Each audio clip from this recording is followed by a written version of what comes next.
नमस्कार। हम पढ़ रहे हैं भारत के इतिहास को और इसी क्रम में आज हम बात करेंगे मौर्य साम्राज्य की। तो शुरू करते हैं चंद्रगुप्त मौर्य से। चंद्रगुप्त मौर्य 322 से 297 ईस्वी पूर्व तक का समय।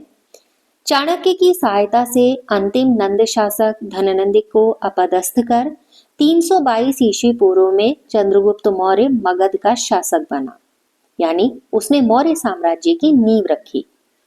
साम्राज्य विस्तार के दौरान 305 ईस्वी पूर्व में चंद्रगुप्त मौर्य का संघर्ष होता है यूनानी शासक सेल्यूकस निकेटर से।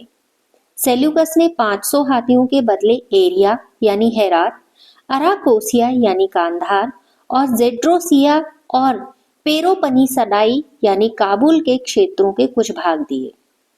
उसके बाद चंद्रगुप्त का विवाह हो जाता है सेल्यूकस की पुत्री से।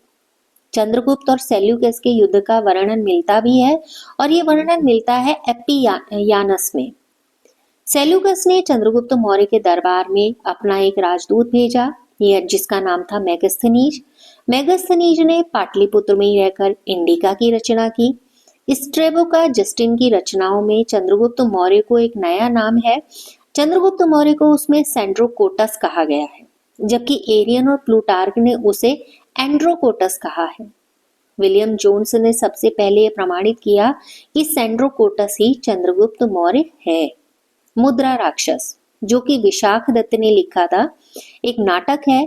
इसमें चंद्रगुप्त मौर्य के लिए वृषल तथा कुलहीन शब्द का प्रयोग हुआ है। चंद्रगुप्त मौर्य ने सौराष्ट्र, मालवा, अवंती के साथ सुदूर दक्षिण भारत के कुछ हिस्सों को भी अपने साम्राज्य यानी कि मगध साम्राज्य में मिला लिया था। प्लूटार्क के अनुसार चंद्रगुप्त ने 6 लाख सैनिक लेकर पूरे भारत को रौंद डाला था। तमिल ग्रंथ एहनानूर या मुरनानूर, यानी कि ये दो अलग अलग ग्रंथ हैं, एहनानूर और मुरनानूर। इनसे ज्ञात होता है कि चंद्रगुप्त मौर्य ने दक्षिण भारत पर आक्रमण किया था और अंतिम समय में चंद्रगुप्त जैन सन्यासी भद्रबाहु के साथ श्रवण बेलगोला यानी कर्नाटक पहुंचा। वहां पर उसने चंद्रगिरी पर्वत पर चंद्रगुप्त बस्ती बसाई, जहां 297 ईस्वी पूर्व में एक लंबे उपवास के बाद उसका निधन हो गया। चंद्रगुप्त मौर्य का निधन होता है, उसके बाद बिंदुसार शासक बनता है। बिंदुसार का समय 297 से 273 ईस्वी पूर्व तक का है और यूनानी लेखकों ने बिंदुसार को अमित्रोकेटस कहा है। वायु पुराण में उसे भद्रसार और जैन ग्रंथों में बिंदुसार को सिंहसेन कहा गया है। बिंदुसार के शासनकाल में तक्षशिला में 2 विद्रोह हुए। इन 2 विद्रोह में से पहला विद्रोह यानी कि जो शुरू में विद्रोह हुआ था वो अशोक ने दबाया और दूसरा विद्रोह सुशील ने दबाया। इसके बाद बिंदुसार आजीवक संप्रदाय को संरक्षण भी देने लगा और वो आजीवक संप्रदाय को संरक्षण देने वाला पहला मौर्य शासक था। 273 ईस्वी पूर्व में बिंदुसार की मृत्यु हो जाती है और उसके बाद आता है अशोक। अशोक का समय 269 से 232 ईस्वी पूर्व तक का है, यानी कि 269 से 232 ईस्वी पूर्व तक का समय है। सम्राट अशोक ने 273 में सिंहासन प्राप्त कर लिया था, लेकिन 4 साल तक युद्ध में व्यस्त रहने के कारण उसका प्रॉपर तरीके से राज्याभिषेक नहीं हो पाया था, तो वह वास्तविक राज्याभिषेक हुआ था 269 ईस्वी पूर्व में। शासक बनने से पहले वो उज्जैन और तक्षशिला का गवर्नर था और एचपी बेल्स ने उसे सम्राटों में महानतम सम्राट कहा है। अशोक की माता का नाम था सुब्रदांगी और जो कि चंपा यानी अंग की राजकुमारी थी।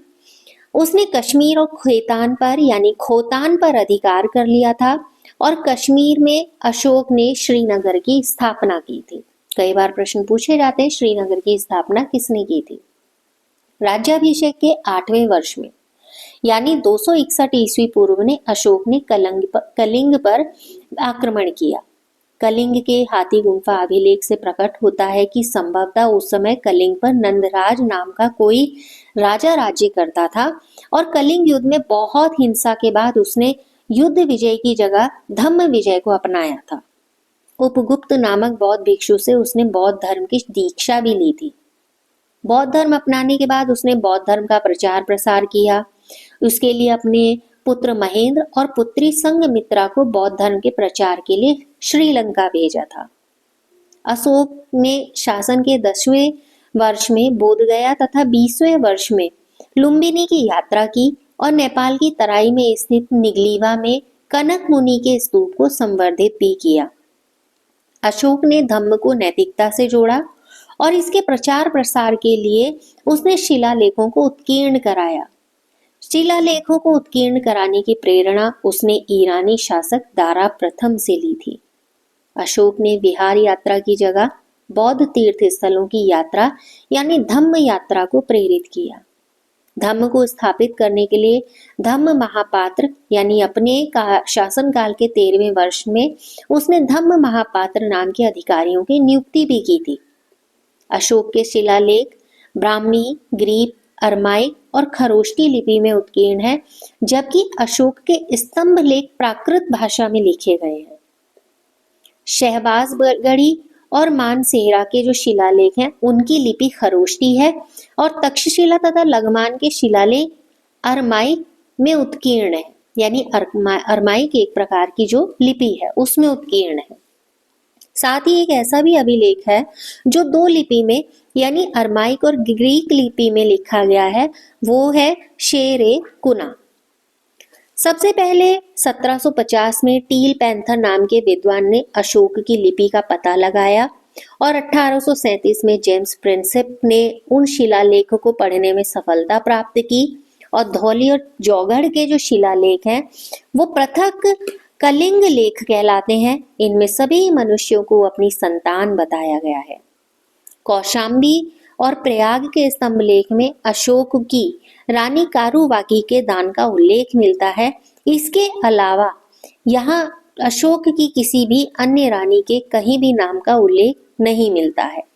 अशोक के भाबरू शिलालेख में धम्म का उल्लेख मिलता है। अशोक ने बनाए गए स्तंभों के जो मुख्य भाग थे वो 4 मुख्य भाग हैं, जिनमें जो भी अशोक ने स्तंभ बनाए हैं उनको 4 मुख्य भागों में बांटा गया है। पहला है यष्टि, दूसरा है यष्टि के ऊपर कमल की आकृति, तीसरा है फलका और चौथा है पशु की आकृति। पशु भी अलग अलग प्रकार के पशुओं को अलग अलग स्तंभ लेख में या स्तंभों में देखा गया है। बसाड़ के स्तंभ के ऊपर सिंह है, संकीसा के ऊपर हाथी है, रामपुरवा पर बैल है, लोरिया नंदगढ़ पर सिंह है। सांची और सारनाथ के स्तंभों के ऊपर एक साथ 4 सिंहों की आकृति है। सांची, सारनाथ, तक्षशिला स्थित धर्मराजी का स्तूप अशोक ने ही बनवाया। बराबर की पहाड़ियों में उसने आजीवक सन्यासियों के लिए गुफाएं बनवाई। ये गुफा थी सुदामा, कर्ण, चोपर और विश्व झोपड़ी। अशोक ने लगभग 84,000 स्तूपों का निर्माण करवाया था। 14 शिलालेखों के अलावा अशोक ने 13 लघु शिलालेख, 7 स्तंभ लेख तथा कई अन्य अभिलेखों को भी उत्कीर्ण करवाया था। अशोक के बाद कुणाल, दशरथ, संप्रति सलीशुक, देववर्मा और बृहद्रथ मौर्य शासक बनते हैं।